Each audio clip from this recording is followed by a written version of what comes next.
like a fat boy who loves chocolate cake.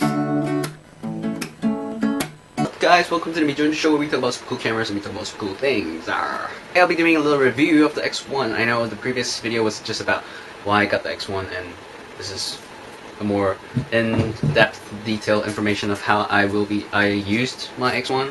It's basically just a snap camera.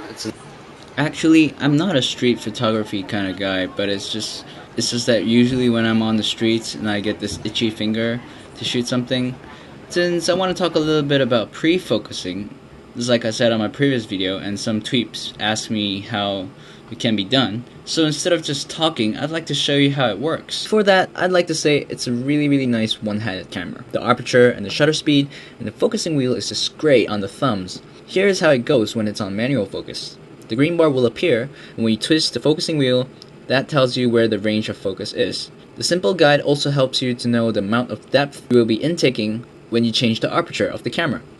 The bigger the number, the more depth you get. So how do you measure the distance with your eyes? I don't really measure the distance with my eyes, but I actually use body parts. Imagine myself falling on the floor, and where my head lands, it's going to be around 1.68 meters. It's about my height. And when you look at it from that point and notice that if it's way off from where you fall, you know that it should be more than 2 to 3 meters, and here is how I took the shot.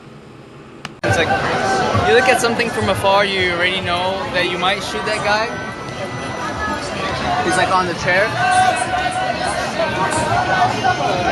So while you're walking and you saw this guy, you just basically go to 2 to 3 meters. And just when you get close to it and then you frame it, take a shot. Well, not now, but when you get close to it.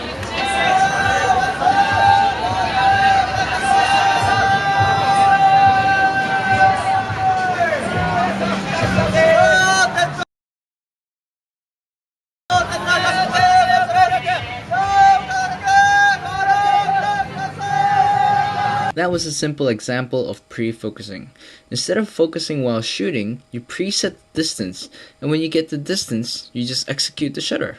Just wanna look invisible. Just try to be invisible.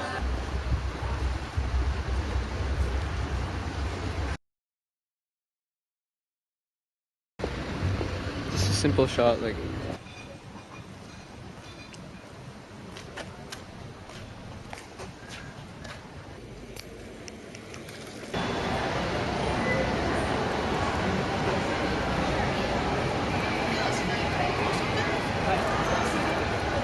Here I'll explain some not so good aspects of autofocusing. Obviously, the first thing is that the camera might pick the wrong thing to focus, and in some light conditions the assisting light will come out.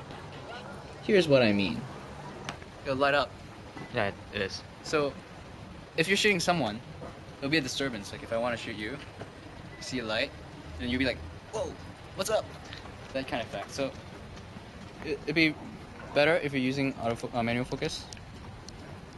So you already know, like, okay, right now, I'm 1.7 away from you.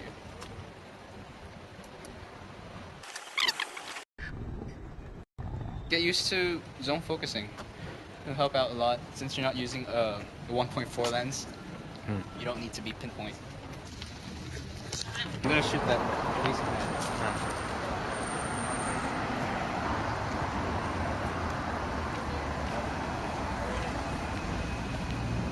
This is how a taxi driver is being tested if he or she is drunk.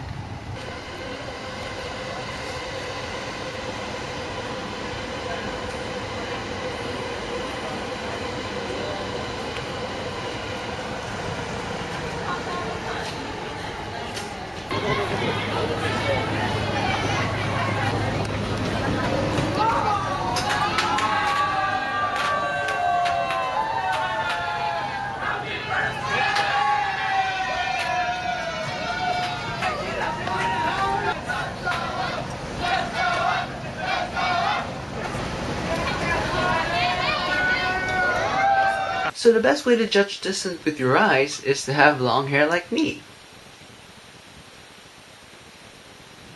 Okay, I know that was bullshit.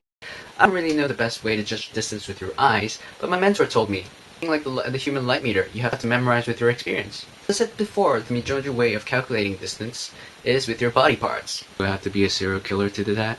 No, I mean use your own body parts. So this is how it works for me. You have to find your own parts of your body to calculate your own special customized version of this distance calculator on your body. But this works for me. From my shoulder to the tip of my middle finger, where I just put straight, if I put the camera here, it's 0.7 meters. So whatever I can reach with the tip of my middle finger, and with the camera on my shoulder, straight, I mean the straight hand obviously, it's going to be 0.7 meter. And by putting your camera on your antecubital space over here, like I said, I'm not a physician, the object should be approximately 0.4 to 0.5 meters. So anything that's out of my reach by more than an arm's length should be 1 meter. Oh, so you'll probably be thinking, oh, how do I calculate the distance that's after 1 meter? It's going to be easier than using your arm's length. You're going to start using your imagination. So here's how it goes. Imagine if you ought to fall face flat onto the floor with your nose broken, with all the blood flowing out, and people on the street are like, oh, he's going to die, or something. Imagine where your head's going to land. My height, I'm 1.68 meters. I know, a shorty. And just imagine if you ought to just fall off, and if your head can actually reach that thing, the object or the person, then that's it. It's around 1.6 meters. So here's the fun part. Imagine if you ought to fall face flat on the floor this time, with your hands raised up like that on the ground. You should probably get 2 meters, or badly injured. Just try imagining and try doing this in your own room to learn about the distance. And when you're out shooting with a zone focusing camera, you'll be smiling every time you take a shot because you run this crazy imaginative face flat blood thingy on your face. And it's a fusion of this amazing technique, or some people say focusing just by looking at the numbers. And you can do this with an amazing fusion of manual focusing.